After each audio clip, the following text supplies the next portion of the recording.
Okey, kelas. Pada hari ini cikgu nak buat pertandingan wakil kelas sebab nanti kita akan buat pertandingan bercerita antara kelas. Jadi dalam kelas ada 35 orang murid, cikgu nak pilih wakil. Orang yang nak masuk pertandingan bercerita ni, satu dia tak boleh malu. Yang kedua, suara main penting sebab dia akan buat gaya mulai suara dia. Ada suara besar, ada suara kecil. Cikgu nak uji dahulu. Murid perempuan biasanya suara yang lembut, suara yang merdu. Cikgu nak murid perempuan cuba buat suara yang besar.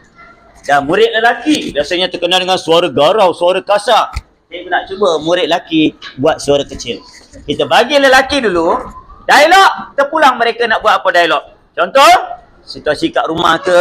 Okey, cuba. Omar akan membuat suara kecil. Contoh macam, ada satu hari sampura-pura. Ada suara, Allah. Aku sebutlah apa tadi? Sayang ke apa ke? Sedia? Mula. Sayang, dah siap masak. Oh, lagi sekali apa dah? Sayang, dah siap masak. Oh, sayang dah siap masak?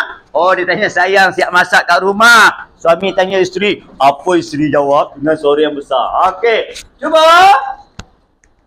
Belum. Cuba jawab sekali lagi. Nasi belum masak. Lagi sekali. Suara besar. Nasi belum masak. Nasi belum masak? Kenapa tak masak lagi? Kenapa tak masak lagi?